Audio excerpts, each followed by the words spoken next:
Are you ready? Want to jump right into it? All right, guys. I just wanted to welcome Rob Monk from Sanctum Homes, a supreme homes vendor for Halifax region. Is that the right terminology? A retailer, but vendor. Same thing. Yeah. Cool. So why don't we just start off, Rob, and for the viewers, just give us a little kind of high-level synopsis on yourself, your background. How'd you become who you are today? I don't know who to blame for that. So I mean, I grew up in Nova Scotia. Been here my whole life. Definitely didn't grow up on the in a rich family. I think that's pretty fair to say. I wouldn't grow up in a wealthy family. I started out, did well in school, all that. Thought I was going to go to university like everybody else. Did one semester in university. Thought that wasn't for me. Right. Ended up coming back home. Started up just a painting company. Just had a little bit of money, threw together some paint rollers, some brushes, started painting. That would have been 18 years ago. And within a year, I was like doing larger commercial jobs and painting. Okay. Built that company up, and then like decided I was going to go to Norway. Norway. Yeah, I went to Norway, and that's where I actually eventually met my wife. So that was worthwhile. How many years ago was that? I think that's, we've been married for almost 15. So like 17 years ago. So about 17 years ago, I was in Norway. Came back after about 8 months in Norway. Back in the business. Got into doing some renovation work, like did some commercial renovation stuff, smaller stuff, and then... You had a background in some of that, or did you sub it out? Yeah, well, I guess, yeah. So when I was in school, like when I was in like high school, growing up, my father's a flooring installer. So from the age of, I believe, 13 to 16, days off from school were days of work, right? You went to work. Yeah, I know that life. Yeah, so, and then once I turned 16, I decided I didn't want to work for my father anymore. So I went and I went and worked for a commercial general contractor.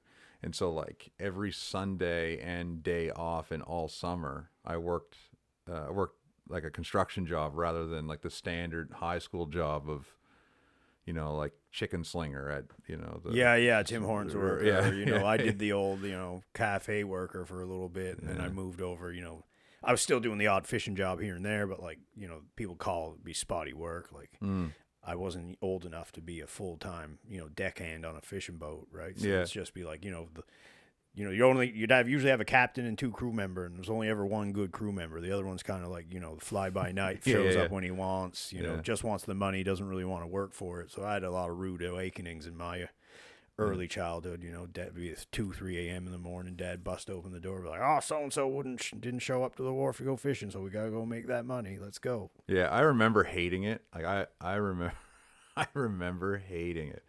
But, it's like one of those things as you get older, you realize like it was necessary. Yeah, I'm glad it happened. Yeah, I got a lot of those kind of aha moments too, that you either hated doing it or you hated your dad at the time for making you do it, and now it's like, almost like a valued portion of your experience. Looking back. Yeah. So you did some painting. So you always kind of been an entrepreneur, and is there, I guess, kind of diving a little bit backwards there. What was kind of the defining moment? Like, I wasn't a great university student. I wasn't a good student, period. I'm a very hands-on kind of guy, but, and I don't know, maybe you can enlighten me on the message that was at your house. But at my house, you had to go get a job, go get a degree so you could get a job with a salary and a pension and benefits. And that was kind of driven into us real early. So it was like, I was originally, full transparency, and Dad will deny it because he, always had, other plans for us. And well, I thought I was going to be captain of the boat. Like I was going to take over, just go fishing. Right. And Grant, also one of the biggest influences in my life, was like, nope. He's like, no, not while I'm around. Yeah. He's like, you're going to school, get your education. You want to go fishing with your dad after, you can do that. Yeah. But then he got up here, and you kind of get in a rhythm. You got to meet your people, get a routine. And I kind of just never really look back at that. Right. So what was the defining moment for you where you're in university that you kind of... So, I mean, my story is a little different in that I was actually very academically inclined. Yeah. Like I graduated with, on the honor roll, the French immersion, you know, like I'd scholarships. I was very strong academically, although I was not a great student per se. Right. I mean, people that know me know, like, they can't imagine I was a great student. They're correct. I wasn't a good student. I just was a quick learner. I was just, Yeah. But for me, it was just like, I just have like a drive that, like, I just want to do things that other people didn't do. And so I feel that. And so the idea of just like going, I was accepted to University of Waterloo. That's not where I went, but I was accepted to University of Waterloo for their optometry track. And that was in my household. It was like, so you remember, I come from a poor home. So the idea that you're not going to go to university and then you're like, you have this gift of intelligence and this like ability to do your schoolwork and get it done and like excel in the exams and all that, like, and you're just not going to do that. When I first decided to not go to university, like my dad didn't talk to me for like 2 weeks. He was so mad. Like, because you had that huge opportunity and it was kind of bought and paid for. You just had to do the work. And he was like, why? And he just saw me as throwing away my future. That's the way he saw it. He didn't see it as, you know, and I was naive too. I was 18 years old. Like, you know what I mean? Like, it's like, what do I know? What do you know when you're 18? Nothing. Right? Nothing. Right. I remember I used to think I knew a lot of stuff at 18, 19, 20, and look back, 35-year-old Chris and 20-year-old Chris, two different people. Yeah. And we probably still don't know anything. Yeah. We're just trying our best. Yeah. So I did, like, I mean, he had a lot of good reasons to think what he thought, but I mean, it's worked out for me. Like, but for me, it was just like, I remember just laying in the dorm room, looking up at the ceiling and just thinking like, I don't see where this is my life. I just couldn't see it. Like, I didn't enjoy it. And it wasn't even like money. I just don't, the idea of like just working a normal job or like a standard, it didn't apply to me. It didn't appeal to me at all. And I was maybe, I always say in business, like, in order to get into business, you need to kind of have this like weird mixture of arrogance, ignorance, and like, I don't know, like, hopeless optimism. Right. Like that, you need to have some sort of concoction of that in order to even get involved in business in the first place. Yeah, you need the juice. You just need, you need to like, oh, I can do that, and having no idea what you're actually signing up for, because if you did, you probably wouldn't do it. Right. So I think that's really kind of what it was, is like, I just like, I want to do something else, and I figured, oh, I can do this, and I just went off like, you know, just to go from that to picking up a paintbrush. Right. It was like, that was quite a hop. But when I was a painter, I never thought I'm a painter. I thought this is a stepping stone to something else. Right. And so even eventually, like, the most successful thing I did in the construction world was my flooring company. I was going around doing flooring, did a lot of commercial flooring, and flooring is a very good paying job, but it's very hard on your body. Yeah, you're up and down on your knees. Yeah, and so, I mean, I still bear scars of my, like, I don't know, 4 years or 5 years of whatever I was doing flooring. In fact, so the next step in my life, like the kind of this more scary step for me, was switching over to doing real estate. Right. So when I got my real estate license, so I did my real estate license online, so I could keep working. And I remember I remember where I was when I got the call that I passed my exam for real estate. Okay. I was kneeling down, laying carpet tile in what is now the Keller Williams office out in Bedford. Okay. Yeah. So I was like, here I was doing a real estate office flooring, and then I get this call, and it's like, you passed your test. And I'm like, great. And I hung up, and I remember I was like pretty stoked about it, but I didn't know, like, it's now it's like kind of like this thing. It's like, what do I do? Because I'm doing quite well at this flooring thing. Although, again, I still have this attitude. I'm not a flooring installer. This is a stepping stone to something else. And we're years on now. What was the scariest part of taking that leap? Like from leaving your painting business, and you just closed it up and just moved on, or did you kind of run it on the side for a bit? Or the paint or the flooring? Sorry, the flooring. Sorry, yeah. So I'm getting mixed up so in the story. There was a very short time that I did both. The flooring and the real estate sales. Okay.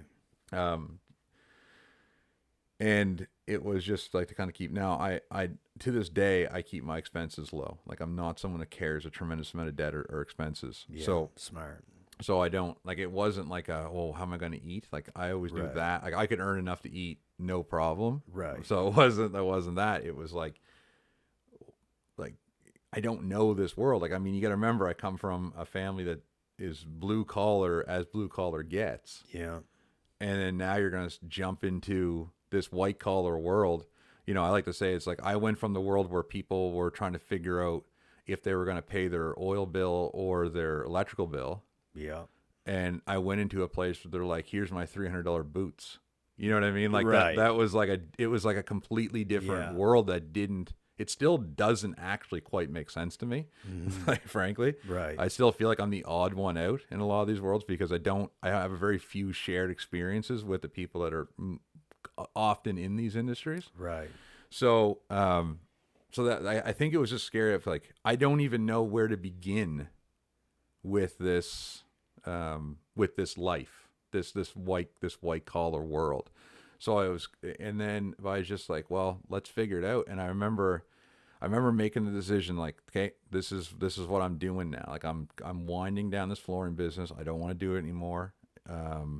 Started just kind of like backing away and taking on less work and slowly kind of doing that and picking like good jobs that I could make good money that weren't going to bog me down, so I could spend more time doing the real estate and whatever. And I remember I did a deal very early on for a development, and I remember like almost crying because like I was almost in tears because in just a short time I had made the money off of this real estate deal that like I beat my body for years to do, right? So it was like, and I felt like I honestly felt kind of like it's not a waste. Because going back to what we said about, you know, the work that we did as children, it's like I benefit from that. Like, I benefited from the years of doing flooring. Of course. Like, even if it wasn't, like, even if I maybe would be ahead of where I'm at now financially had I got out of it sooner and got into the more white collar world, which, by the way, doesn't work out for everybody. Like, there's some people that a lot of people actually make fantastic money being tradespeople, especially right now. Right now is a great time to be a tradesperson. It is. And I would never say that like it's lower than, because it's not. It's very admirable positions that these people have, that people do in the trades. I love my trades that work for me. We wouldn't have anything if it wasn't for trades. Yeah, they actually do a real job, right? Yeah. So the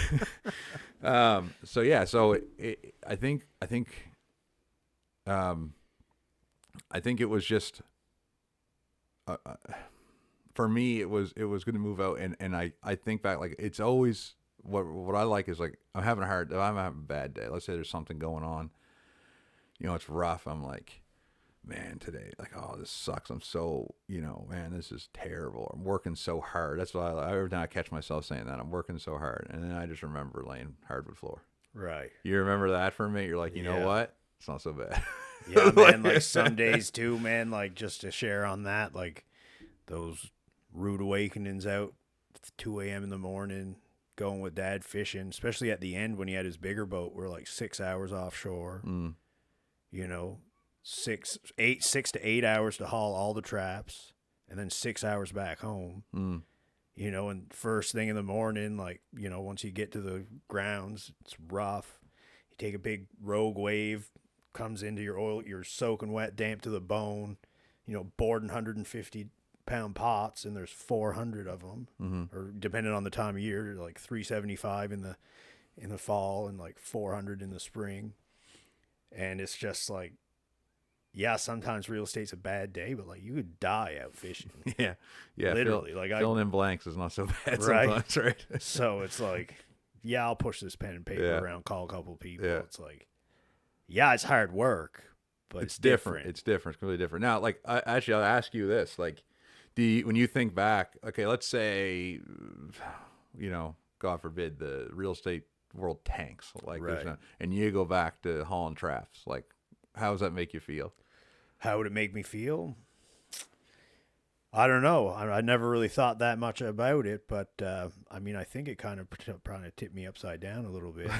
Like, Yeah, because I think too, it's like, what if this all, I could go back to laying flooring, Right. Like, it's like, I got to go back to the town or the community that, don't get me wrong, home's home, but there's nothing for me there. yeah, Fishing was the only thing. yeah, Got the same people doing the same stuff, and that's cool. That's what they decide to do. If that's what they love to do, yeah, awesome. But I found a better life up here for me. And yeah, although I was a little resistant around the whole thing with like the going to school part, like, I got out here and kind of found my way a little different than you. But yeah, we're here now. And it's like, yeah, what happens if the real estate goes upside down tomorrow? Well, I mean, I think I'm resilient enough to kind of get where I need to be, but you're riding a pretty good wave right now, so I'd like to keep on it. yeah. I think it's good. I think it's good to be, remain positive, like Yeah, well, it's just so easy to like hang on to all that negative or any little thing that goes wrong in your day. And I think, we briefly talked about it on our run there the other day.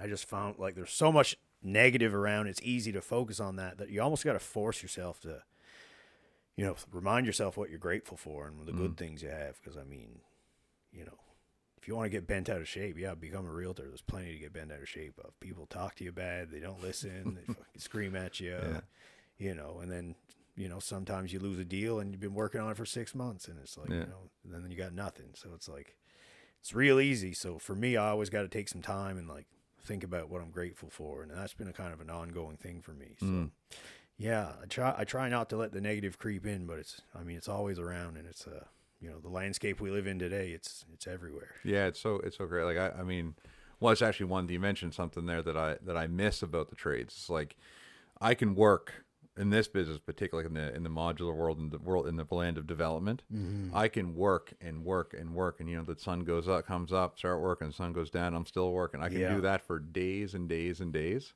and not know if I got anything done. Right. Because it could all be for you're working on something that's just going to go to pot. Like, it's just not going to work. Yeah. And then, but when I did flooring, if I want to know what I did that day, I just turn around. Like, it's right there. You can see it. Like, it's and if you were fishing, you can see the the full crates of lobsters Yeah. stacked on top. It's So- like, oh, I wonder how much money I made. 1, Yeah, 2, yeah. 3, 4 times 120 pounds. Price times the price of lobster. Yeah. There you go. Boom. Yeah. So it's like, it's not, you don't know if you get something. It's like, like, full well if you got anything done that day. And so that is something that I miss about the trades, actually, is like just that sense of accomplishment. So I actually purposefully take on certain projects myself. Like, I'll, whatever, either at home or at one of the homes I'm building, I'll look, like, I have a home, for example, I just landed, and there's a couple things I don't like about the cabinets, and so I change it. And I was like, I get the guys, and I was like, you know what? No, I'm gonna grab the tools. I'll come down and do that someday. I'll come down. I'll spend a day there just doing that, because it's good. I think it's good for my mental. Reminds you of your roots. It's good for my mental, like, just to think like, okay, I still can do it, Right? And then also that's like, okay, I think about that. Now that looks like how I wanted it to look, right? And then I can go home and see you in 3 months or whatever till the next time, right? Like, that's so I always do that. Like, I like to do that. I actually do enjoy working with my hands. It's not a same. Yeah. There's something about putting something together or seeing a project to fruition. I don't know if it's like an evolutionary male thing or what it is, like, but there's something like really fulfilling about like like laying a floor and finishing it, or putting hanging cabinets and hanging the doors and putting the hardware and having it exactly how you want. It's like seeing the vision to fruition. There's something. I think something about it. However you look at it, however your worldview is, there's something that people need to create. Right. Like, whether it's art or whether it's We're homes creators. or whether it's digging a hole, whatever, we got to create. We got to make something. And I actually have a theory. This may offend some people, but throw it out there. But, like, I've been to workplaces in my life where people have a job where I think creativity's been stripped from them. Like it's just, they kind of just like plug stuff. They limit it. They plug stuff in and like that's their life. And a lot of times these people that work those jobs, or like when I talk to them, it's like the most interesting story they have is something that almost happened. Right. Like there's very little by way of like the excitement going on. And if you do talk to them, they love to talk about like a TV show, like, cause they work, they go home, they watch Netflix, whatever, and they go back to work. Repeat. Yeah. And it's like, I think that if you want to like, maybe I couldn't articulate it like that when I was laying in my my university dorm, but like I think that's what was going in my head. It's like I don't want that. Like I don't want that life. That mundane, 9 to 5, getting up, punching the company clock, tone the company line, say the company script, don't go outside the lines, stay in your lane, do your job, don't rock the boat, and then just go home. And watch Netflix and drink whatever they like to do, and get back at it. Like, it's not a way that I want it either. As I'm saying, I'm thinking like, well, listen, if that's your thing, like if that's what you want, because like, I mean, I also am cognizant that you should, like, there are things more important than whether or not you like your job, right? Like, is your family fed? Yeah, that's very important. Yeah, like is you're getting evicted out of your home? That's pretty important. So like, sometimes. A dock worker in the 1920s, if you went to him like, "Are you happy with your job?" They'd like look at you like, "What are you talking about? It's not why I'm doing this to feed my family." Right. Yeah. So it's like I don't want to like disparage that. It's just for me, it wasn't it wasn't a path for me. Like it's a great thing for a lot of people if that's what you like, and if you're fulfilled in the profession or the job that you hold, then awesome. But just to be clear, this is just our opinion. Yeah. I don't want to make people feel bad for feeding our their personal family. opinions for us. Yeah. So and that is a help for me. I will say, like we now have 2 children, but they came. The oldest is almost 4 years old, so like they were later in life. So like to make these adjustments was a little bit. It was hard, but it wasn't as hard as it could have been if I had like a mortgage, and because I've always owned my properties. Like I never carried mortgages. That's awesome. So I always had the ability to adjust, and I think that was like I don't like things that trap me. So for me, it was like literally that was how I set my life up. I'd rather live in a small, so as it transferred into my real estate development world, like and into building, because before I did modulars, I did more customer stick-built homes, site-built homes. And for the first, probably 5 or 6 years of that, I was designing the homes on a little tiny desk in a mini home that I lived like a 500 square foot mini home. That was like, it was terrible. It was, I think I sold it for like $4,500 when I was done with it. Like that, really? Like it was just this junky But thing. that was home for a while. Yeah, it was home I lived there with my wife we fixed it up. Like we put, that was the business I was in, with hardwood floors. Of course. Finished everything. You made it your own. Yeah. But it was, we lived there for 10 years. Probably maybe a little bit more, 10 years. And saved up. Because that was always a thing. Like because keep in mind, like when I'm doing the flooring, I'm not a flooring installer. Like I'm not like, okay, now I have enough money to put a down payment in my house. It's like, now I have enough money to make another investment. So I wasn't like looking at, like I owned homes before I actually lived in one. Right. Like I was living in this mini home. I owned several homes at a time while I lived in this, because it was always like, I always had this idea something bigger's coming. So it was. But you're ready for it. Yeah. Ready for the quick pivot. And I never really concerned myself with that.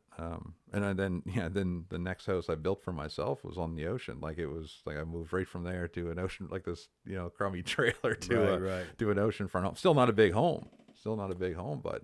Yeah, I think most times, like, this is a very modest size home. And if I'm not in this office doing this stuff or working on real estate or whatever, I'm upstairs. Mm-hmm. And like, this originally was a baby split, 2 beds up, a little den off the rec room, this is now full bed and full bath down there, but we're never down here. Ever. Like, right. I think people often think they need more than they really need.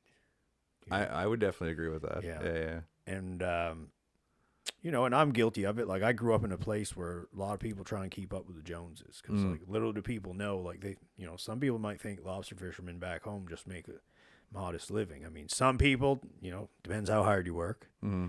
Some people, lose their shirts too. But, you work it's a 6-month season.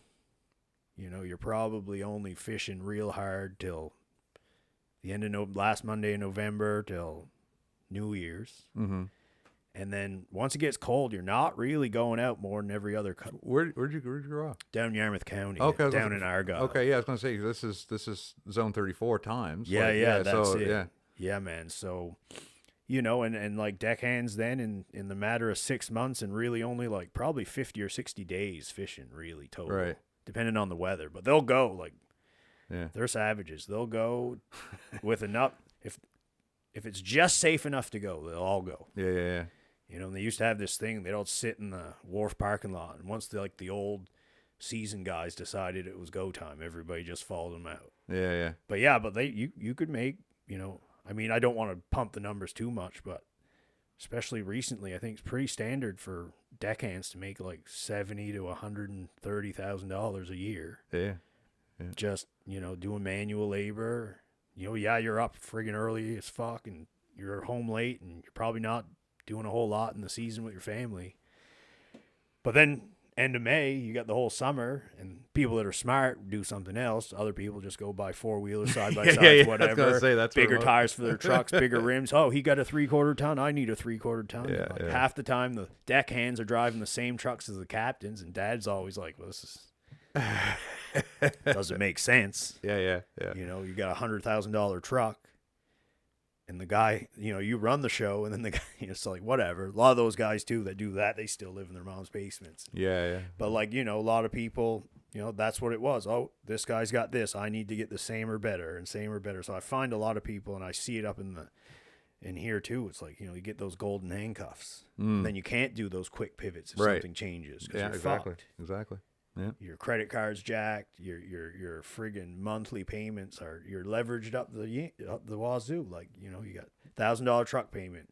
You probably financed your side-by-side or you paid it out all in cash. And that's the cost of a Honda Civic or better. Yeah. So it's like, that big pot of money, once it lands, some people they can't spend it fast enough. Yeah. And it's just like, I find you get a lot of people in that trap. Like you say, you get those golden handcuffs and it's hard to make any adjustments because then, well, like you say, you got to feed your family. So maybe you don't think yourself of the fisherman or the floor layer or the whatever laborer.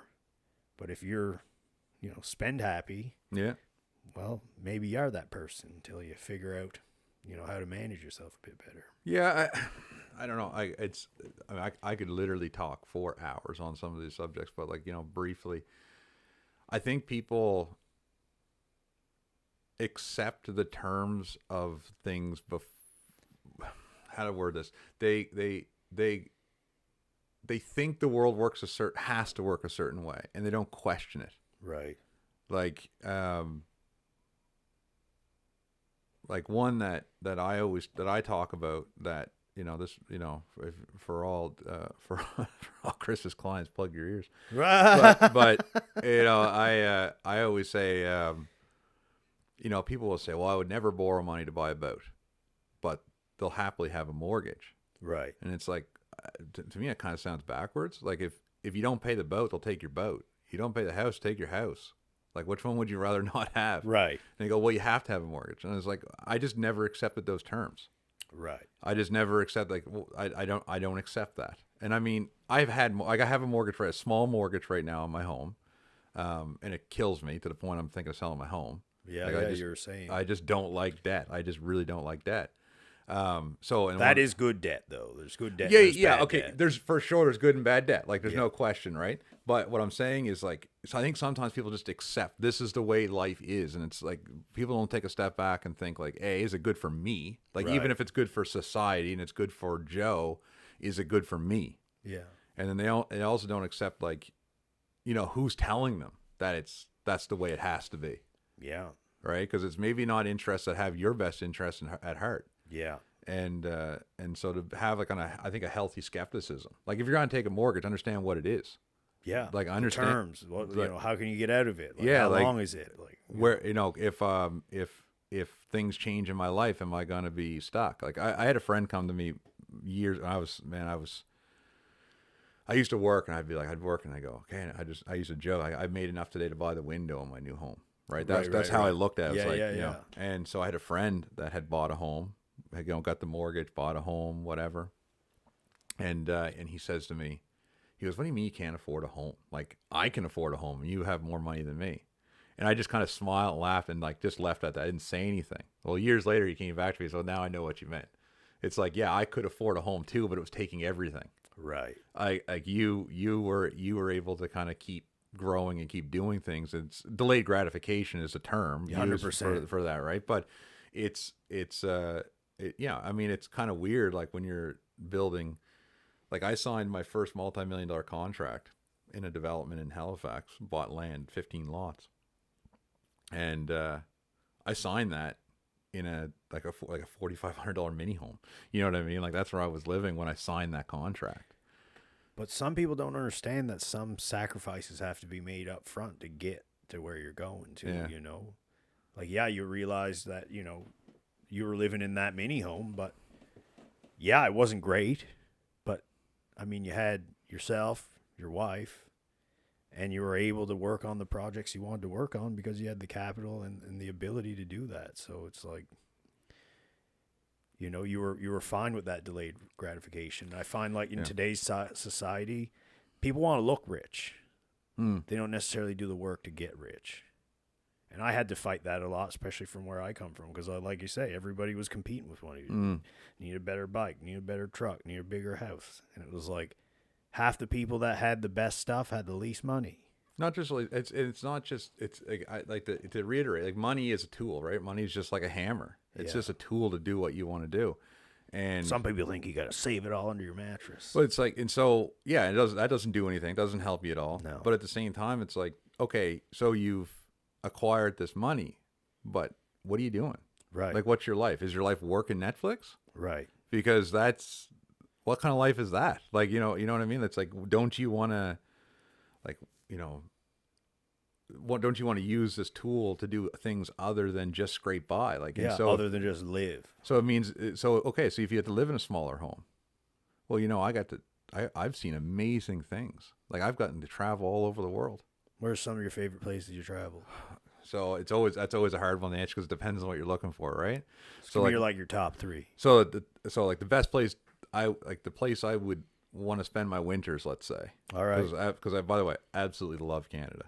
Canada is, I mean, we have our troubles, and hopefully. I love Canada. We just need to get Trudeau out. Yeah, so I say in about a year and a half, we should be a little bit better off. But I love the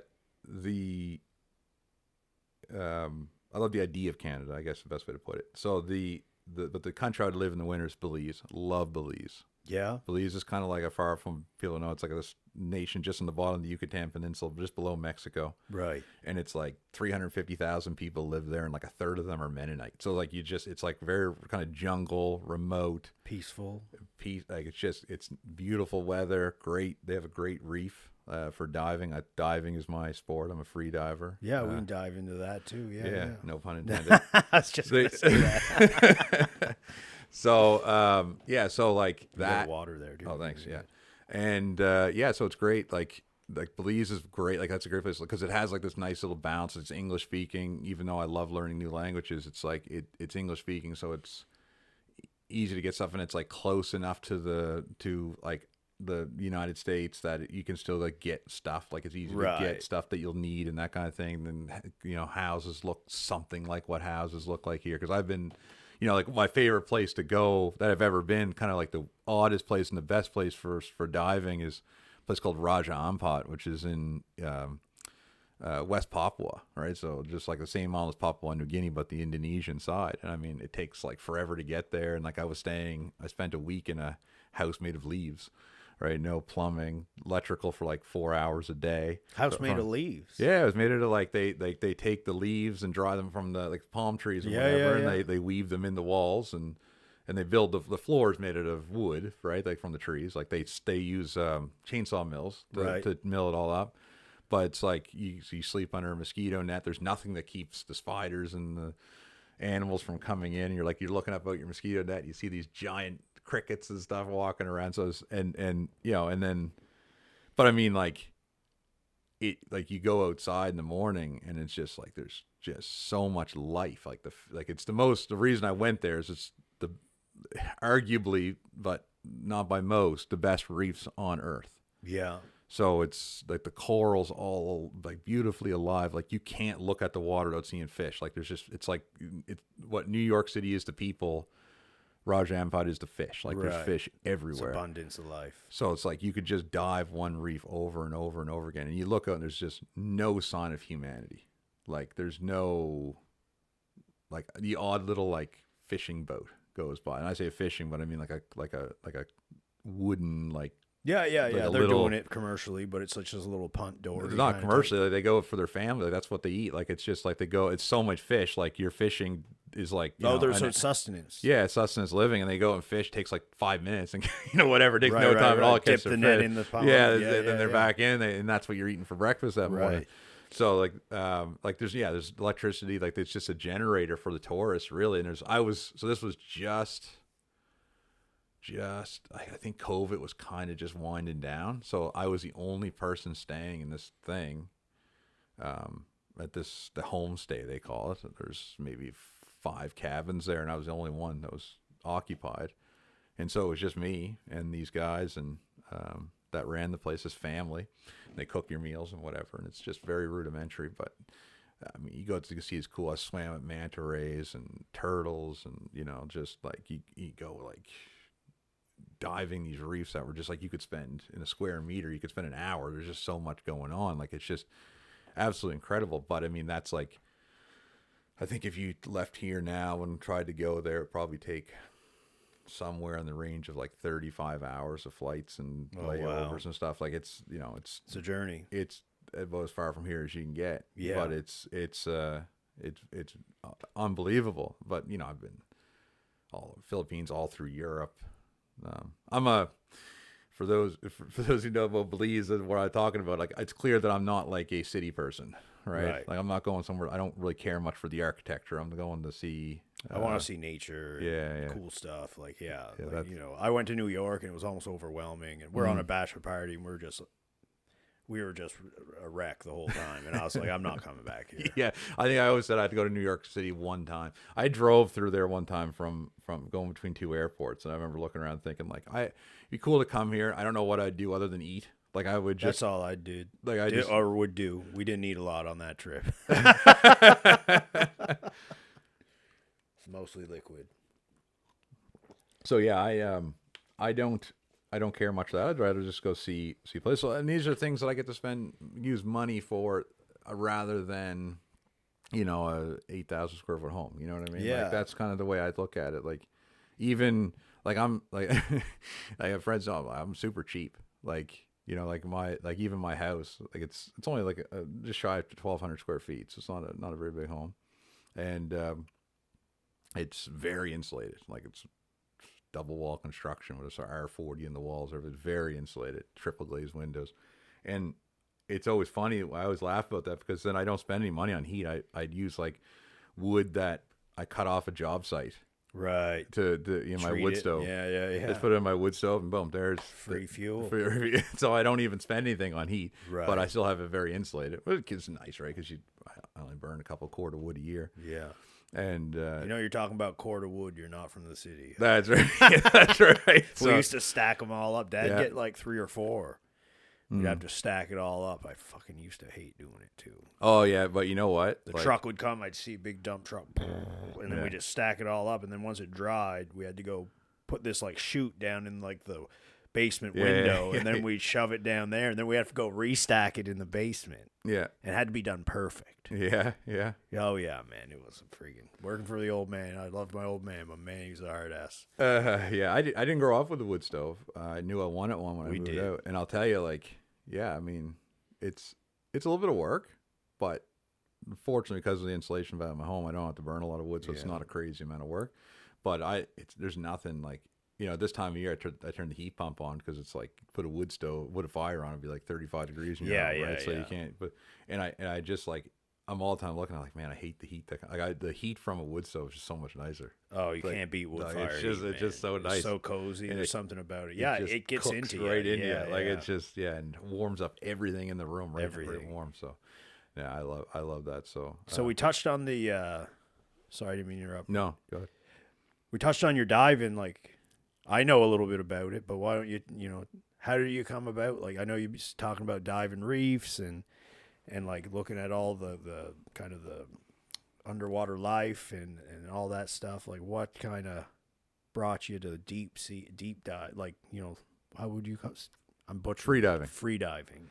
How did free diving become a thing for Rob? Yeah, I mean, briefly. It's actually fun. There's a couple of people that I met in Mexico that are coming up to do a little video shoot on me in June on this very subject about my story, how I came to free diving. But what was practice for it? Yeah, briefly. So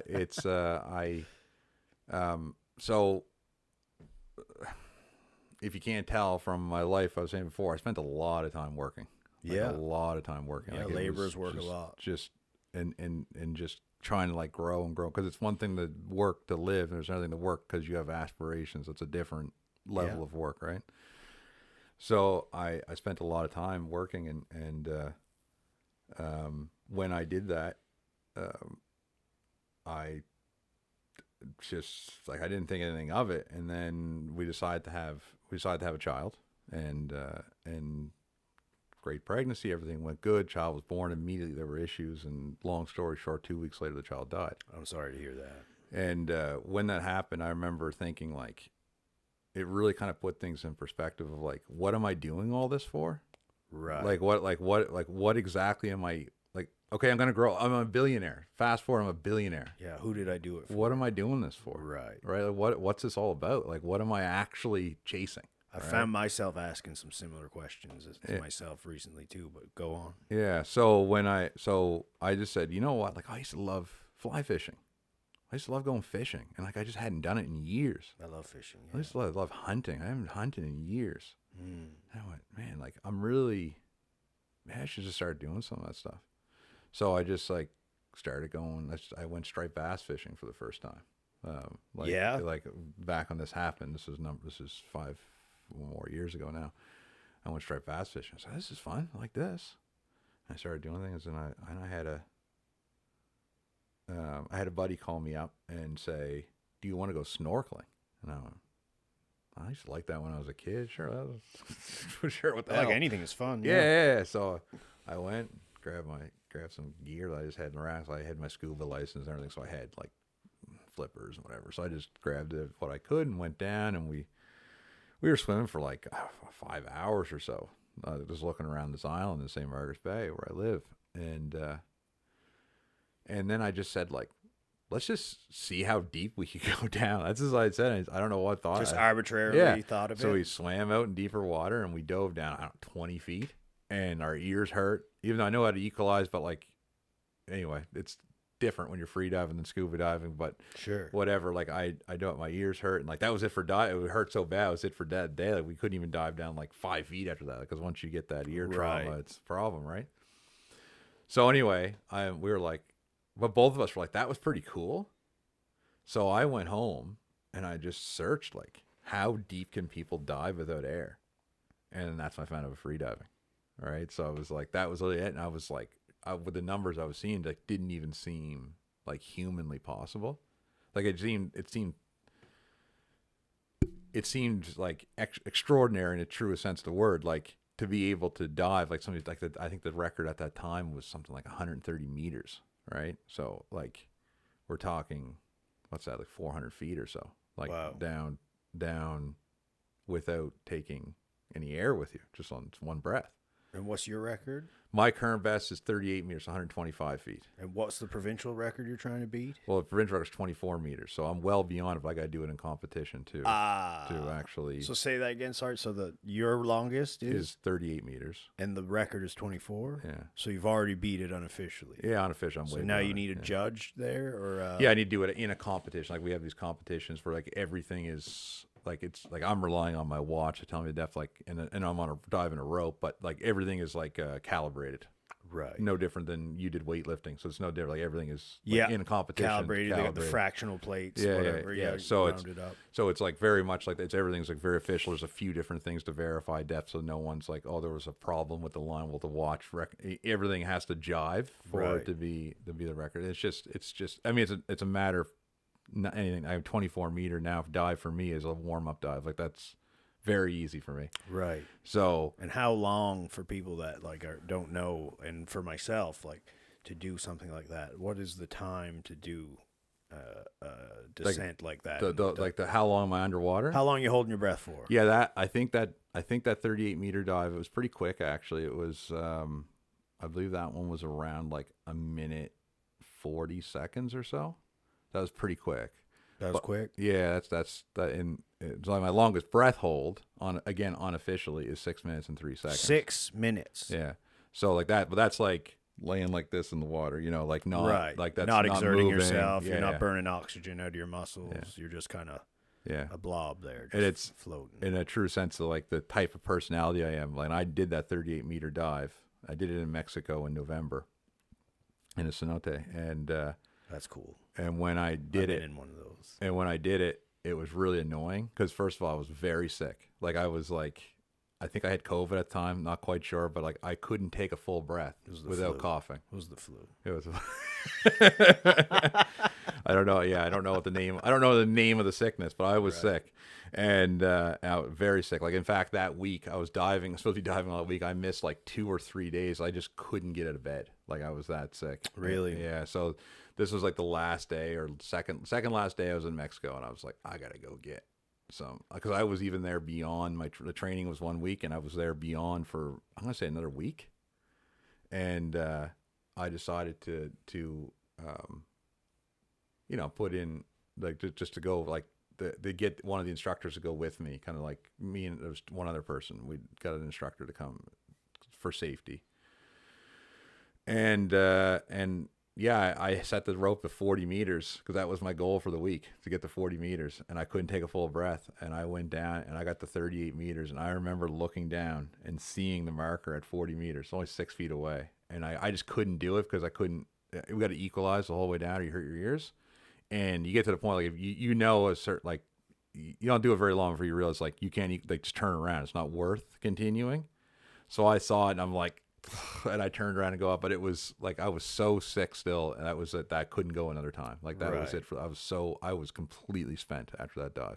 Like I felt terrible after that dive, which is awful. You're not supposed to do that in free diving. You're supposed to feel good at the end of the dive. Yeah. And it wasn't that I was going too deep or that I was whatever. It was just that I was sick. That was really all it was. But so that's I'd say it's testament to my first night. It's like I'm this really like a good free diver, but I'm like I missed my target by 2 meters. Like that's what's in my head. So that's my vendetta for this year. I want to get to 50. So yeah, man. Well, I mean, I've shared with you too my ultra that I did, the pick and shovel 8-hour endurance race. My goal was to do 52K, and like similar to you, like not my ears and equalization, but I kind of really ramped up my running probably a little too quick if I looked at it, because I kind of make the joke I'm not a runner, more a rec runner, a spotty runner through like my 20s to today, and not any running from bodybuilding, powerlifting days, because I was just a meathead.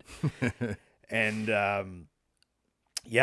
my hip just started screaming at me, and like I had to instead of running all the laps, like I had to kind of walk some of the hills and take it easy, and I got to 46.4K instead of my 52, and you're competitive, I'm competitive, and I'd really although my longest run before that was 25K, I was still just like, man, if I could have just muscled that out another 6.4K, I would have been at my goal or a little bit beyond. But and it's still like what percentage of the world could ever run like you already ran more than a marathon, nobody does that, but it's like I don't care what other people do. That's my attitude. That was my goal. It's like it's here. There's the goal. It's not. My wife's always like, but it's so much better than your furthest. And it's like but I told everybody I was going for 52, and I got 46.4. So to me, that's a loss. To some degree, not completely, but it was a great experience. But what keeps driving you to do, like, have these goals, like, in terms of free diving? Like, is there any, like, one thing that keeps you just going back to it? Is it the challenge of the breath hold? Is it the depth? Is it the darkness? Is it the serenity or the peacefulness of being down there on your own? Is there some kind of meditative value, or like, what are you getting at? Like, I'm just curious. I mean, yes, like, is the answer to that. I mean, like, all of those things, right? Like, all of those things. It's I think there's a couple things going on. So, and this is not true for every free diver, but for me, like, I like hard things. I love it. Yeah. Yeah. Like it's not like there was way more easier paths in life than everything I did.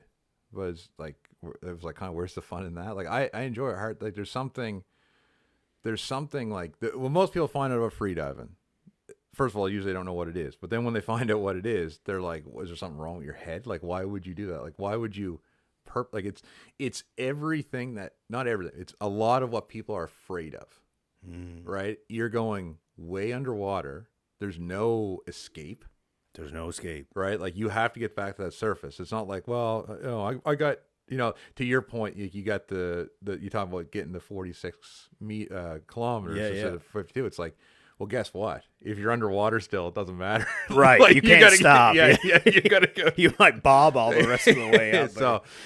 Like, and we drive with safety divers to be careful, to be mindful of stuff like that. And for deeper dives, we're hooked to a rope that could be pulled up so that we're not, just deceased. But it's still like, there's just like a fear of it, right? Like the deep, dark ocean. Like, a lot of people don't like swimming where they can't see the bottom, for example. I got a little bit, as I got older, a bit of a phobia around, like, not knowing what's underneath me kind of type thing. I don't know. It's kind of childish, but. So it's like, it's all that, right? It's like, you can't, doesn't matter where you are. You're not seeing down 125 feet. Right. Right. So, like, I don't know what's down there. Right. So it just, and then you take a really deep breath and you're like, let's give it a shot. Let's give it. And you dive down and you just start, and it's all like, you got to, like, everything is telling you to freak out, but you can't, and you don't. And the less you freak out, the better you do. And then, like, every time you dive, you're supposed to get, like, a little bit more comfortable. And then eventually, it's like, one of the things I really enjoy doing with free diving is actually showing people how to free dive. Yeah, and you like teaching? I do, and it's a different perspective. And what I mean, and I mean that quite literally, it's when you're free diving. So, like, if I free dive around here, like, I almost never dive a line in Nova Scotia. I'm diving, like, and looking at lobsters and stuff, right? And that's one thing. It's more like extreme snorkeling, really. Right. Is all that is, right?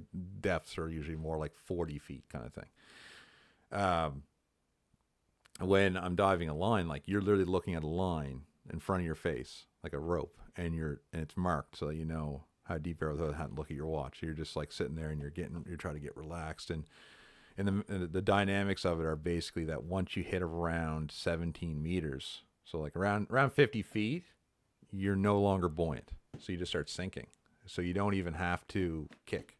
You're just, it's like, it literally feels, it's really cool. I love the feeling, but it freaks people out. It's the feeling of being pulled down. And what is that? The PSI and the pressure of the water? What changes? The air in your lungs actually is gone. Like, it's gone. The pressure. So, like, at 10 meters, your lung capacity cuts in half. Constricts. And then at 20 meters, it's in half again, so you have a quarter, and that's basically all your residual volume. So it's essentially your air's gone. So right, you got no balloon in there, right, kind of puffing you up. So, and that comes back when you come back up, it grows back out again. Yeah, ideally it comes back. but when you die down, like, so, like, you lose all that, like, that flotation, and same with if you're wearing neoprene on your suit, it crushes right down, and you just start falling, and it literally feels like someone grabbed you and started just pulling dragging you down. And there's a distinct moment that you feel that. Well, there's a little bit of a transition, but certainly by 20 meters, there's you feel that you're just dropping. Yeah, you're just dropping, and then all you do is you just kind of, like, look at that line, and you just sometimes I actually close my eyes a lot of time, and I just kind of just get, like, hands down my side, and I kind of, like, get relaxed, and you just, like, let the fins streamline behind you, and you just fall, and you. You're losing your. Sorry. That's all right. Minor technical difficulties. Yeah. Sorry about that. So we're so you're so I'm tucked in. Let it streamline. I'm just falling falling through the water column, right? And you're just like, and again, you get to kind of know like how long it takes to make that dive. Like how long does it take to get roughly how far you're going? Because you're falling roughly a meter a second. So like every second you're 3 feet dropping. So it's pretty quick. Right. And then when you hit the bottom, you grab the rope and you pull, and it does two things. First of all, it sends you back in the other direction. It also pulls the buoy at the surface, so the person at the surface knows you're on your way back up.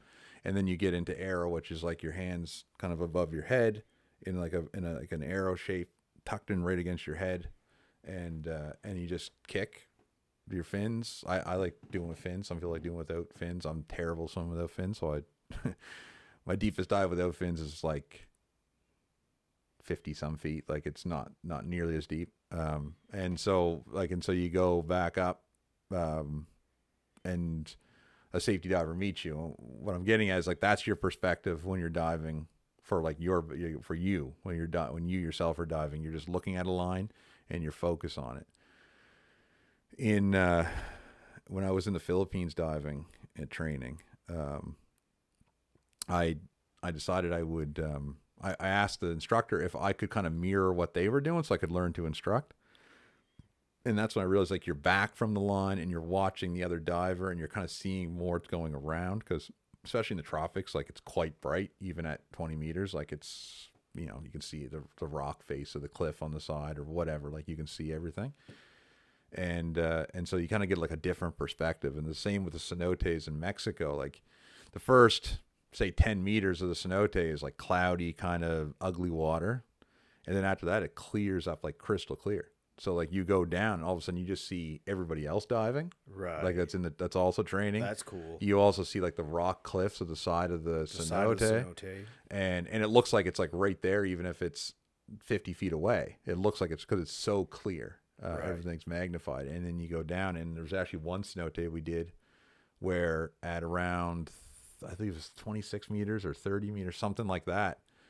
So remember, you're in a free fall, and when you hit this layer, it actually, you stop because it becomes much denser. And so you have to kick through it. And as soon as you kick through it, it's lights out. Lights out. Like it is, like you can't see the line anymore. Wow. Like it goes black, and that freaked me out. Like I didn't like that too much. Yeah. I know there was one guy there who was diving like 60 meters. So like he was diving 30 meters without being able to see it, and then turning around and coming back up through it. And that was like, nah, it's all right. Like I'm not interested in that, because one of the issues with that is you don't know if you're coming straight up anymore. Right. Like you have no frame of reference. Right. You can't see the rope. You could be coming up on a slight angle, and so you're missing your mark. Yeah. So yeah, I wasn't too interested in that. Man. So I went down into the darkness. Was like, oh, that's cool. Turned around and came right back up. It was like, I had enough of that. Yeah, like, yeah. That was. So you got a limit. Yeah. Yeah. So, but anyway, yeah. So it's like the perspective of training people is like you get to like kind of like it's like a push back, like a bigger picture of what's going on, and I really enjoy that. I do enjoy that. It's a different, and it's different. I know how much I enjoy doing it, and like bringing it to other people is kind of cool. Mm-hmm. Like last year, I had people out that never dove, and I was like, "Let's go to 5 meters," and they're like, "Oh, I can go way further than that." I'm like, "Let's go to 5 meters," right? And then they're struggling to even get to 5 meters, but like they were really frustrated. Like, calm down. You can't be frustrated. You need to calm down. Like you need to relax, right, breathe. You need to, and then so we're doing that. Another guy, he already had his level 1 freediver course, but he wasn't allowed to go beyond 10 meters in that course. And so I took him, I got him, I think that's 17 meters that day. And he was like, seeing someone else do it made him believe it could be done. Yeah. And so I just really enjoy that. I just really enjoyed that, like taking the time to do it. It's something about that's even sometimes more enjoyable than doing it yourself. So. Yeah, sometimes sharing your experience and your skill with other people is very fulfilling for sure, to see other people enjoy it the same way that you do. Yeah, obviously. Do you see any parallels with that in like running your team with like Sanctum Homes? Like do you feel that similar kind of coaching kind of? My wife thinks that the reason I like freediving so much is that it's so different from everything else I do. Like it is very different. I mean, I think it's different than what most people do. Yeah, I think she said that's why you like it, because there's no cell phone 40 feet underwater. No, what I mean? Like, yeah, like until you decide you're done. And it's something I'll tell you. Like you get a nice clear day, in Nova Scotia, sunny. You go down like Polly Cove or something, and you dive down 40 feet, and you lay on the bottom. You look back up, and the surface of the water looks like an alien sky, right? Because it's shimmering with the waves, and you're down. It's quiet. Like you hear kind of like sand moving around, but it's very quiet, right? And very like, and you sit there, and you're like, man, this is something else. Like this is like a different world, right? And that's different than the excitement of, say, you're swimming along and all of a sudden like an 800-pound gray seal swims by. Like that's shit my pants. That's a different. I love it. They're so curious. Like there's such a oh yeah, they stay just out away from you so that you can't affect them. But they're always like, what are you? Like I know, like it's almost like I know humans and I've never seen them here. You know what I mean? Right. Like this is weird. Like I don't know what's going on. So they kind of like these torpedoes going through the water, looking at you like, what's going on? And then so I'll usually there's place Keji Seaside Adjunct, Kedgemankujic Seaside Adjunct. Yeah, we used to go Keji camping all the time, but never on the seaside. Yeah, just the park side. So it's like a 2-kilometer walk down to the water, and they got these like rock outcropping islands, and other than that, it's open ocean. It's beautiful plant life there, like the kelp and yeah. So we go there usually once a year, take the trip down and go in, and there's lots of seals, loads of seals there, and so there I'll actually dive down. Because they're kind of skittish, so like I'll dive down near them and I'll swim across the bottom where they can't see me, and then kind of pop up. Hey, and they're like, hey, and they just like they look almost surprised. They almost got like you know, who's in the kitchen? Yeah, like, and they take off. But then you get out of the water. If you get on the islands, like they'll come swimming by and like poking their head up and then go back down, and then come a little closer and poke their head up, go back down. Like they're just trying to figure out what's like. It's like they're really confused about what this thing is that's swimming with them. You're in your house. You're in their house. Yeah.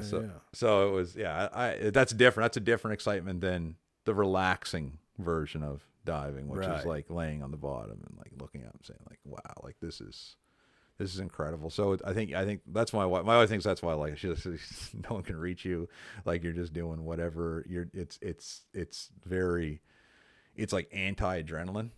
Like you can't have adrenaline or it won't go well for you. Like you have to stay calm and cool. And so like, it's not, you can't get excited. You can't go too hard. Like you have to pace yourself. Like there's a lot more, it's just so different than the rest of my life in a lot of ways. Yeah, you really have to have full control over your emotions and your whole being really down there. Because like if you don't, that's probably when stuff can start going wrong a little bit.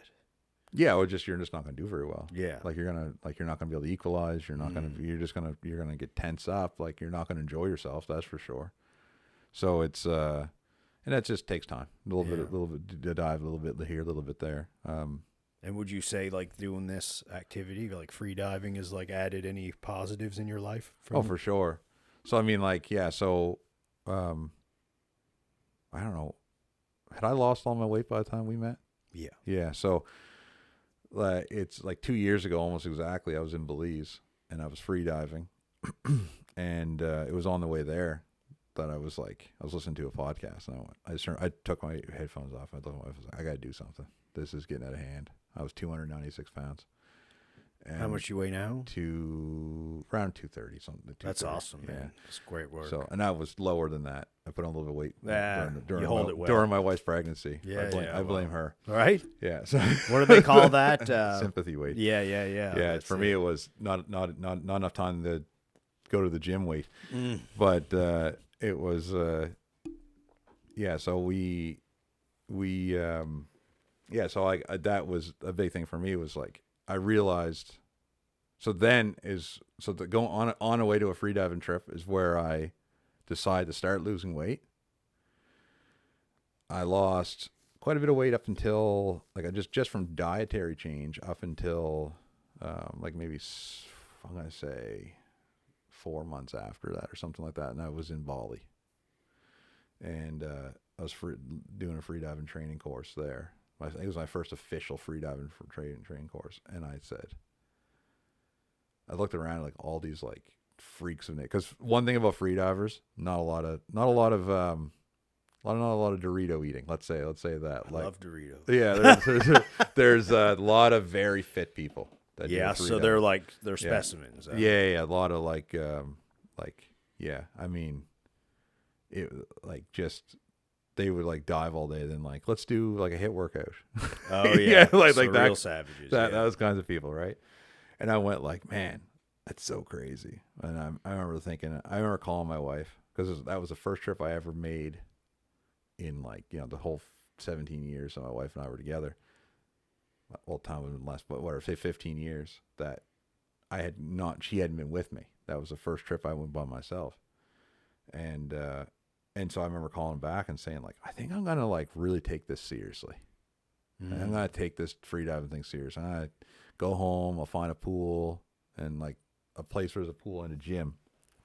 And I'm really, because I'd kind of plateaued on my weight loss, and I was like, I don't like this. So then that's what I did. I came home, went to the Sackville Sports Stadium. Yeah, baby, Sac Vegas, let's go.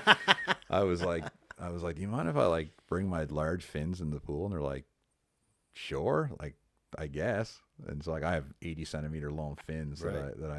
and so like free diving training in a pool is like horizontal swimming underwater. It's very similar other than the equalization part. Mm-hmm. And so you try to see how many laps in the pool you can do underwater. And then I started going to the gym. And so I guess like kind of like what I'd credit it to is like beginning it gave me another goal other than just like general health to lose the weight. And because you wanted to perform at this craft and you felt like you needed to be like those other folks that could take on more punishment, more like after a big day of diving, you could just have more capacity to do more stuff. I mean, I was probably a little smaller than a whale, and they swim pretty good, but I just felt like Sorry, I don't mean to laugh. No, I know. You just kind of threw that in there. Yeah, no, that was a joke. It was a joke. But I mean, it was like, it's like, oh shoot, I just felt like it was time. It was time, and it was weird. Like a lot of people bounce around their weight. Like I said, I gained a little bit of weight, but like it annoyed me to the degree that I'm back to working out and everything again now. I'm like, no, I'm never going back to what I was. Yeah. Like it's just not happening because I feel so much better now. I'm sure that it's just not happening. I'm not going down that road again. Like I don't like whatever down airs enough to go you back can do to without. Yeah. So I think that's kind of the biggest thing. It's just like my general health, and it's hard. It's hard to know what other things it's affected in my mind because it's also led to other experiences, meeting other people. But it allowed you to broaden your horizons, like you know. Yeah, like who knows how much I changed because of it. It's hard to say, but changed you for the better. Yeah. I mean, I think so. Yeah. Well, I think you're a pretty cool guy. So. Yeah, man. So, switching gears before I let you go, I know I did a little video on one of your modular homes out in, is it Newer Lane, yeah. Newer Lane out in Chador. What else you got on the go in terms of developments right now for the viewers if they want to kind of have a peek at what like a modular home? I know we kind of talked more about your story, and to be quite honest, I was more interested about the free diving than the modular homes anyway. But yeah. For those that are looking, before we wrap up, just to kind of get a little meat on that bone, like, what do you got on the go? You got any new developments, people that are looking for homes, like if they wanted to have a peek, like, Yeah, I mean, so like the modular home business, big part of my business, but also the land development side is a big part of my business. And so land development side, I have the normal struggles that hit a developer, and that is dealing with the municipality. I'm working on a pretty large project in Tantal that I'm trying to get off the ground for land that I've acquired over the years. So that will be the next development that will be, let's say, commercially available. And what are we talking, like what's going in there? Can you say, or? Yeah, it's probably going to be roughly 300 units. So it's going to be probably a mix, townhouses, houses, that kind of thing. Okay. All by Supreme? No, likely not. Just brief on the business that it makes more sense to bring in more builders because then everybody's kind of feeding off each other. Right. Like it doesn't make sense just have one person build the whole thing. The community tends to look better and it performs better and sells better if you bring in more builders. Yeah. But I have other affordable housing developments going in that are I like to work with housing nonprofits to provide them housing that they can then rent out to people. So I kind of have that. I have the kind of the political end of my thing where I've been trying to lobby the government to come up with affordable housing projects for home ownership rather than just rentals, because every affordable housing program right now is for rentals. For rentals, yeah. Yeah, and I mean rentals are a part of the solution, but if we don't have any homes being built for people to own, we're just trading one problem for another. Good call. Yeah. So I've been. Seems like a lot of that in the government, trading one problem for another. Yeah, it's political expediency. Yeah. Right. We need houses. What's the quickest way to get houses? Let's throw up some apartment buildings. But at the end of the day, you got to build. How you gonna build generational wealth? How you gonna build? Like how you gonna, like even if you took on a high mortgage. So I spoke kind of negatively about mortgages earlier, but like even if you were to take on a larger mortgage. There's still good debt for people there. Yeah. But I'm saying even if you take on a higher mortgage, like that mortgage payment will stay the same for 25 years. Right. Your mortgage isn't, or your rent's not. Right. 25 years now is going to be a different number. Yeah. Well, look at how far it come from. So 8 to 10 years ago. And even where it's come in the last 3 to 4. Right. So it's like I'm saying, it's like these are all the problems that you're just trading, right? Because now you're gonna we got people like listen.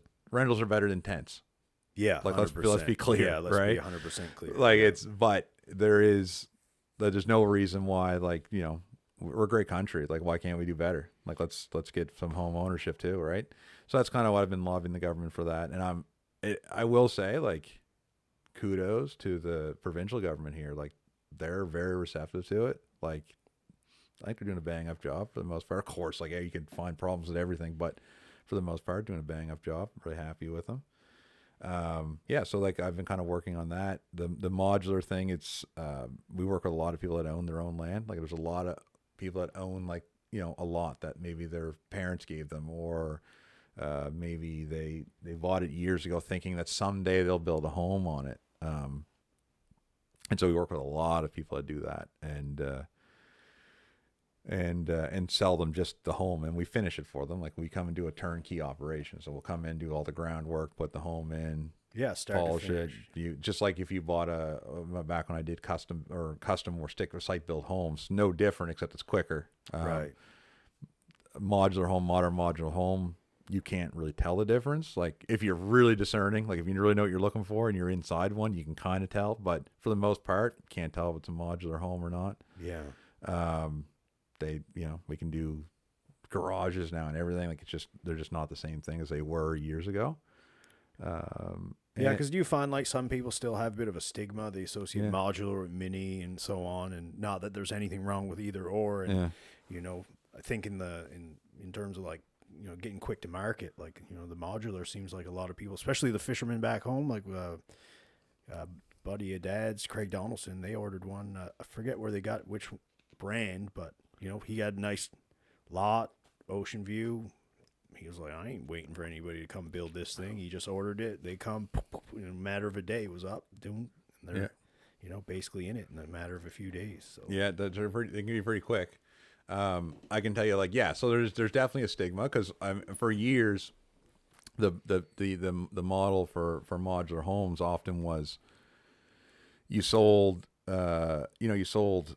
RVs, boats, and modular homes. Right. Yeah. So the company I do work with, Supreme, they don't play that game, right? Like their suppliers are people that build homes. Yeah. So it's what we do. We build homes. We don't sell RVs too. So, and our homes tend to be a little bit more, how would you say, complex than the standard modular home. Complex as in there's more, you can have more stuff in them, or they're built better. Yeah. So the easiest kind of metric to describe is like when we crane them on site, the crane has a meter and tell how heavy the thing is it's lifting. It's obviously pretty important information when you're craning. And so I always ask, when they first ask me, well, they know me now, but before they first asked me is this a Supreme home? And of course, yes, it is. And the reason they'd ask is they're notoriously heavier than the other homes, like a lot heavy, like a good 10-15% heavier than all their homes. And it's like, well, people ask me a wild time. It's like it's every little thing that just adds up. Cumulative. It's this cumulative effect of like double rim joist, et cetera, et cetera. Like I could go on, but So would you argue, and I'll say it, you don't have to say, but like, are you saying you're built a little higher quality than some of the others, or is that kind of where we're going with this? Yeah, a little bit better product. Yeah, of course I'm going to say that, but yeah, I mean for sure. Yeah. In terms of efficiency, finishes, Yeah. hardware, different things. And a Supreme home will tend to be a little bit more like we don't shy away from like things that make the job harder, like dormers and covered porches and stuff like that. These are all things that make a modular home harder to build, but they look nicer. Yeah. So like a standard modular home in the past was like, it looks like it's a rectangle with a roof, right? Well, the ones now, like the one that you had the picture of, I mean, that's got a beautiful covered porch, black windows. Amazing. Like you should see it now. It's just I got a picture of it today. What's the square footage on that one? That one was, I think it's around somewhere between 1,500 and 1,600 square feet on each on the top floor, and then the basement as well.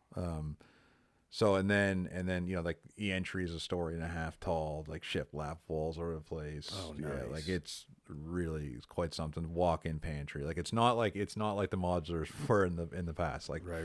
But I will say, even on that, like I wish people really gave mini homes a better shot than they do. I've built some very nice mini homes. I built mini homes on the ocean with 5 patio doors. Right. Man, if I ever had a little plot of land on a lake, that's all I'd put there. Man, first of all, right now, like if you're trying to break into the market, and there's a way to do a mini home in a proper way that it won't depreciate its value, and you can like get into a home, stop paying the rent, and get into a home, and I can't build a home. I mean, these are 1,184 square feet. These mini homes, like they're not little. Yeah. So mini's not even the right word anymore. Yes. So what would be the right word? Well, I always joke. So I was a big pusher for the change in the regulations in HRM to have. It used to be very restrictive where you could put a mini home, and I used to be. I fought against that when HRM hired their affordable housing czar, kind of their person that runs affordable housing within the city. She's now moved on, but when she did, I remember calling her and being like several times, being like, "You guys got to change it. You want affordability? Change the rules on mini homes. They're outdated." Because those rules were made back when a mini home had like the metal dome roof and and they were kind of came on wheels, right? Like you towed them into place and they put them there. That's not the case anymore. These like they weigh like 40,000 pounds and are brought in on these big trucks and we crane them into place, right? It's a different. I was following one down the road the other day. So what I say to her is like it's just shape-based discrimination. Like there's no difference between the home. It's built to the exact same code that any other home is. It has all the same features available to it. Like I have ones that 8-foot patio doors, high ceilings. Like, these are nice, and I put them on screw ponds. That's what kind of alluded to the thing I do differently. I put them on screw ponds, so it's actually a foundation, and so most banks will consider that not a chattel mortgage, but an actual home mortgage. So 100%. So then it won't, it's an actual house at that point. So mini home, it's not even really that mini, like 1,184 square feet, a 3-bedroom, 2-bathroom home, right? And like, I mean, depends on your finishes. Like you're well under $400,000, and that home, like that's on its own piece of land. I'm talking like if you're on a lease lot, which there's benefits and negatives too, but if you're on your own piece of land, you got to put septic well and all that. You're still well under 400. Like you're probably not like 350. Of course, you can put quartz countertops and everything and go crazy, right? If you want, you can but make it as expensive as you want. Life's just a big bill, man. You can make it as big as you want, baby. So, but no, I really think people got to give that. And often I will say, for most people are like, I'm not living in a mini home. I'm like, just come out and look. And they discount them real quick. Yeah, and they walk through them and they go, I live here, right? Like this is really nice. Like, man, I met a young kid at my buddy's party a few months back now. he said he bought one with his buddy just to get out of renting. I was like, fucking right. Mm-hmm. He showed me pictures. It was like an older one, but they went to town. They ripped it right down and redid it. Looks like any other modern brand new home inside. Once you cross the threshold of that door, looks amazing. Yeah. I was like, you guys did a fantastic job. Got big screen TV. They got their gaming consoles. They got a nice little like L couch, like nice counters, nice cabinets, great paint. Yeah, It looks fantastic. Outside, I'm very big on changing the outsides to use vertical siding rather than horizontal. I love the vertical siding. It gives it the appearance of not being so long and stretched out. So there's things that you can do to like make them look. And then it's like I don't know how many people come to me to buy a home and they see the price. That's more than I was going to spend. What a mini home, like, and then you put them like, oh, this is really nice. Like this is like floor to ceiling windows. Like there's just no. It's not like it was. That's all I can say. So I wish more people understood that it's not the way it was. They're very nice. Call me up, call Chris up. Chris will bring you through. That's it. We'll bring you down to Newer or even a mini. I got a mini home at Exhibition Park right now. People can walk. Is it still there? Yeah, it's still there. Beautiful thing. I mean, it's always funny. We transport them. They get cracks and stuff in the drywall. We fix on site, and people are like, "Oh, it's all cracks." Like, yeah, it'll be fixed. But yeah, no, you can walk through it. Like it's perfect. It's fine. It's great. Looks That's great. Amazing. There's a lockbox on it. Yep. I have to go have a peek. Yeah. Next video coming soon. So I think I might have sold that this week. We'll see. Oh shit! I better get out there. Yeah, then. but yeah, no, I got. It's just so there's all. I guess what I'm saying, there's always stuff going on. I really wish people wouldn't like when I walked through the plant for the first time, the modular plant.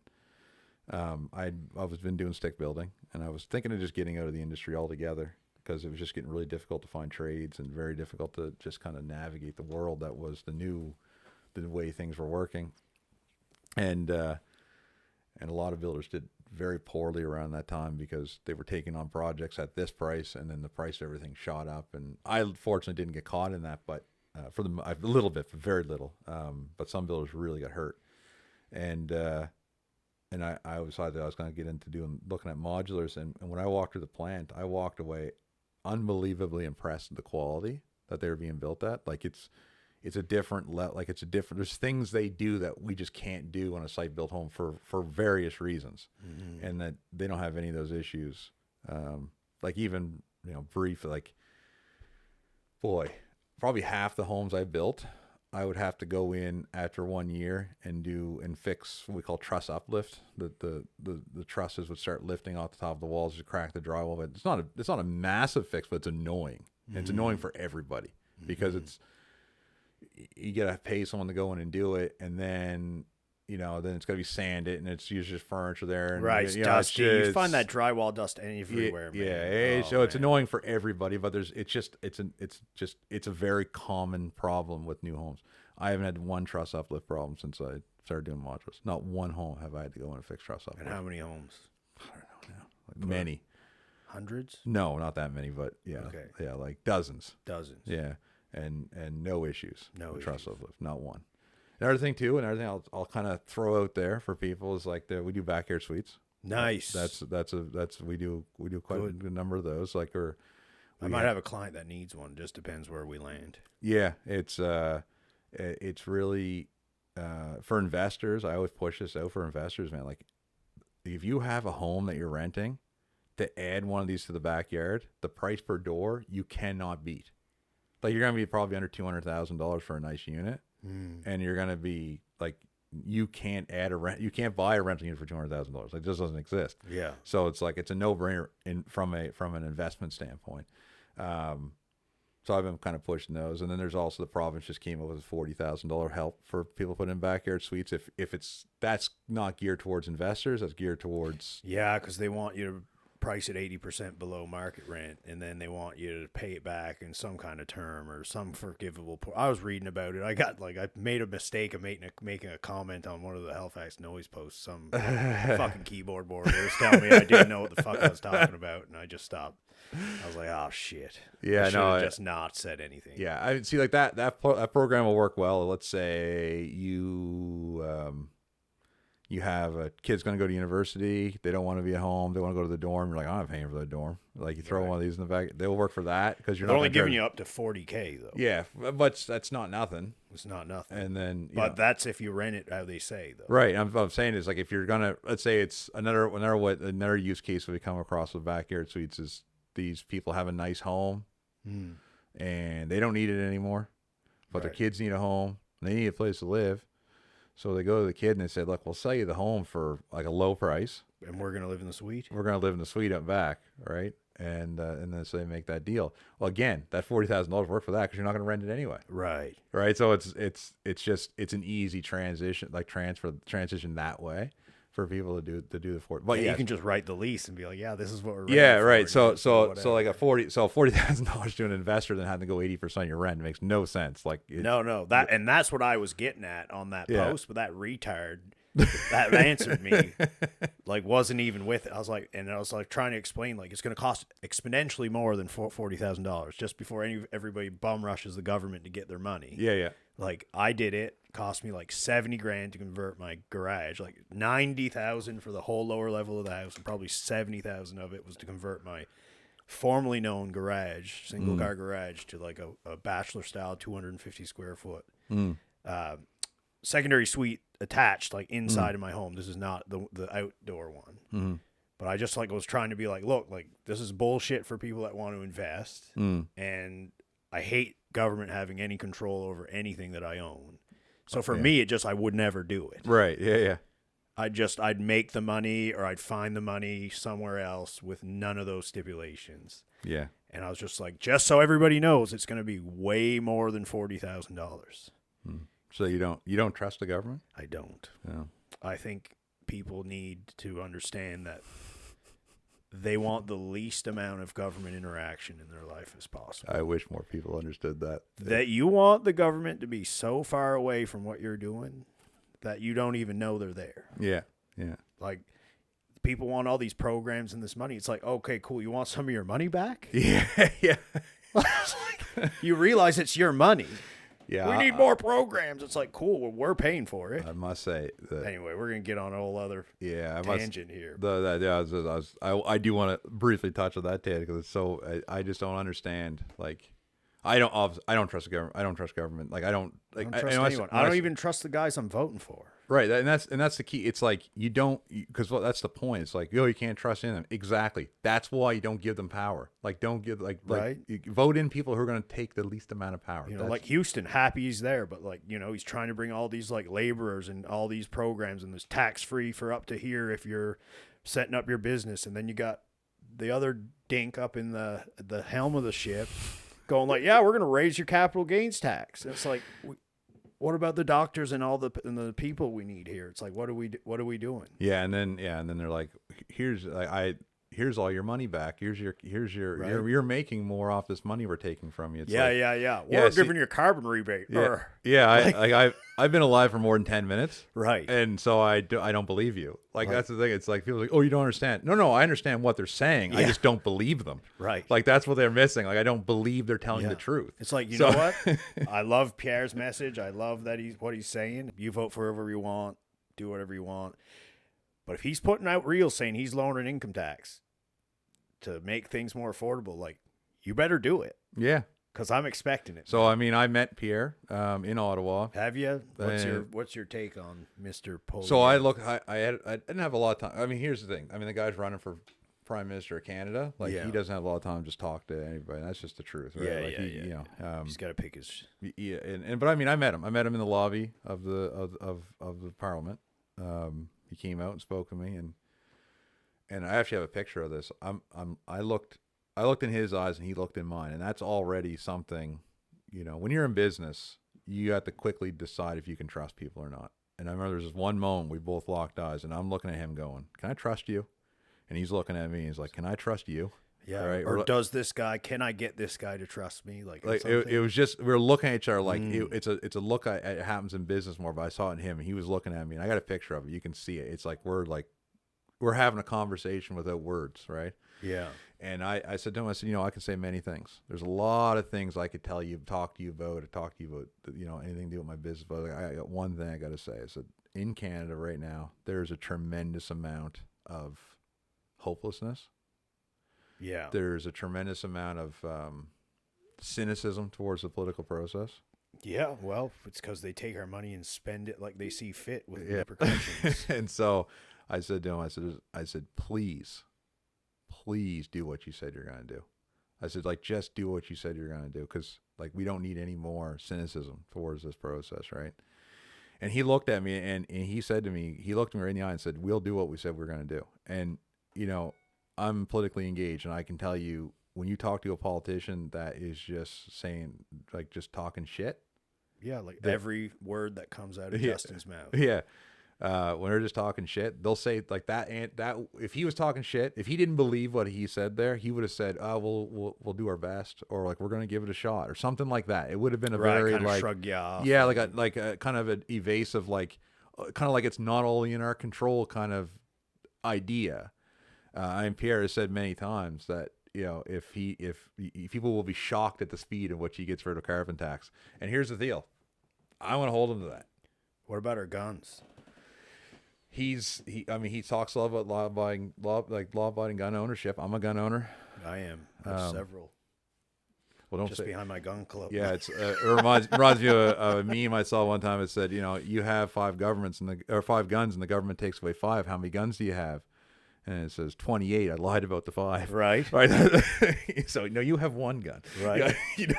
So yeah. So no, it's not counting the safe that I buried in the woods and have the rest. Yeah. Where So nobody knows except for me. That's right. So it's just kidding. I mean, what? Or do I? Right. Yeah. It's yeah. So no, I mean, I say all the time, gun ownership to me is like, what it means to me is not. I've never viewed my guns as a weapon. Me neither. They're tools. It's like, I remember going hunting with my father. That's what guns are to me. Mm-hmm. They're not. It's not like a thing to go like kill. Like it's not like I could carry my gun into the woods for weeks on end and never shoot one bullet.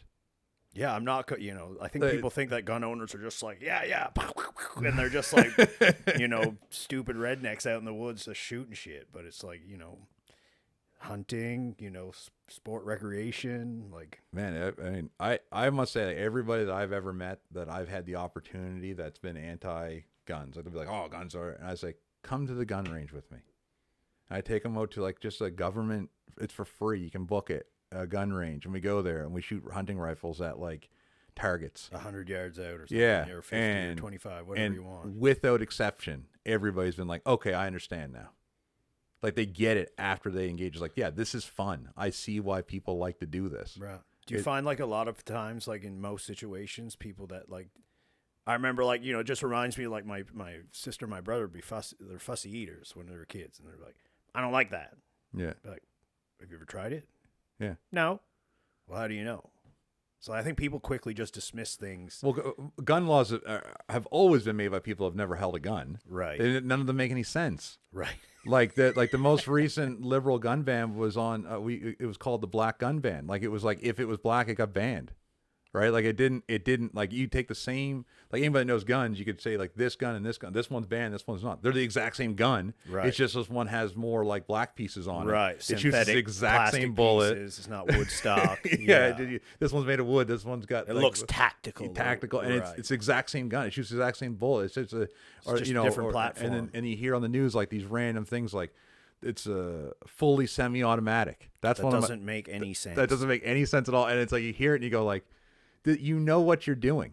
Like, you're using sensationalized language to try to, like, just to try to get people on board with to make it look like you're doing something when you're doing nothing. Yeah. And that is essentially politics in a nutshell. Make it look like you're doing something when you're actually doing nothing. I love that. And so yeah, I mean, I'm there, and I don't get me wrong, there's people that aren't like that.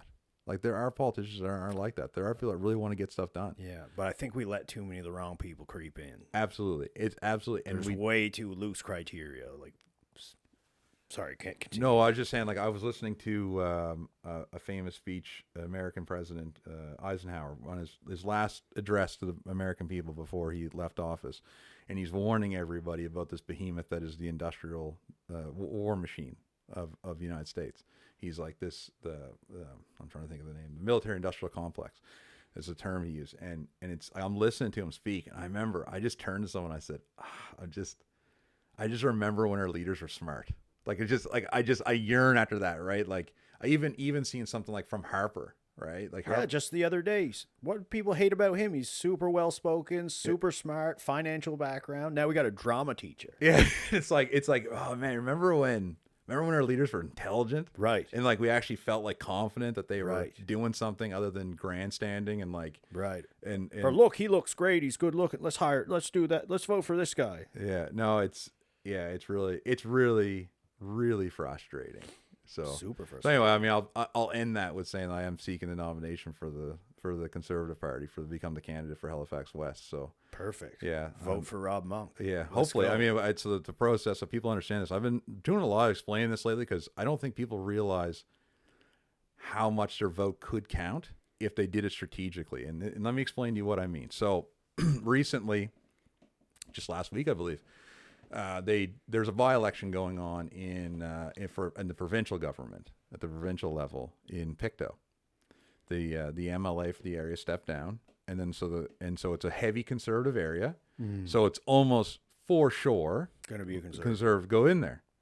There were 2 people seeking the nomination to become the candidate for that riding, and 200 people came out to vote for which one of them was actually going to be the candidate. Well, the candidate's going to become the MLA.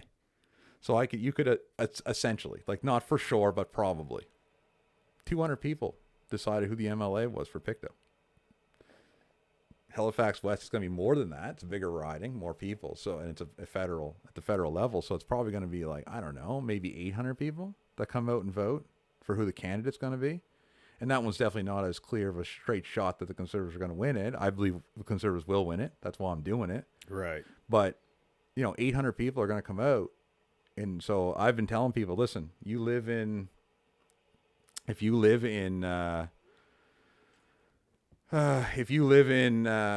Tantown, like around the Prospect Loop, all the way over to Goodwood, if you live in Armdale, or if you live in Clayton Park, Fairview, Kingswood, all those areas, those are all in Halifax West. The boundaries just changed this week, so all those areas I just described are now in Halifax West. Who's the councillor there? Well, you're talking about who's the current MP for that area? Like, because I'm running federally. Right. You're talking federal. I was talking local. Well, local, there's several councilors in that area, because the federal riding's the biggest, and the provincial riding and the councilors. Yeah. Okay, I'm getting mixed up. So the federal is Lena Diab, Metledge Diab she's a liberal. If you live in those areas, like, hey, hit me up. Like, my big thing's housing.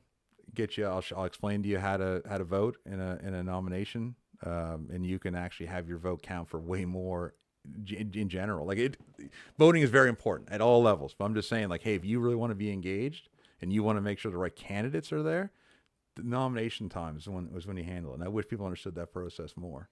Yeah, that's I think where people slip in, eh? Yeah, I mean, it's even this riding here. They're choosing the candidate right now. So you could go buy a conservative membership, find out who the people are running, and make sure the candidate that's running, because this is going to be a swing one too. This is right now held by a liberal. It's quite likely it's a dead heat right now, polling for the Conservatives. So you could be a part of picking who the candidate is that actually ends up representing you in Ottawa. I wish more people understood the process, because it's everybody's kind of cynical about the process, but understand the process and make it work to your advantage. Yeah, maybe we should talk more about that. Yeah. One off. Yeah. Well, man, I know you've been here. It's been an hour, 40 minutes. I know you're a busy guy. Mm-hmm. We talked about a lot of stuff. Talked about your journey, your free diving. We talked about some of the modular home business, and touched on a little bit of government stuff, whether people like it or not.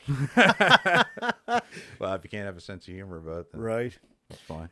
But yeah, man, no, this was a great conversation. And if anybody was looking to get a hold of you, what's like the best place? I know you're not super active on the social, but no. I like to say I'm an 85-year-old stuck in a 36-year-old's body. But no, best way to get a hold of me is, if you search Sanctum Homes, you'll get the Facebook page. You can contact that way. Directly, and you get to them. Or if you want to buy a home, contact you and you contact me. Those you got an agent for that development, or? I'll let you go, man. Thanks so much for coming. All right, I'll talk to you later.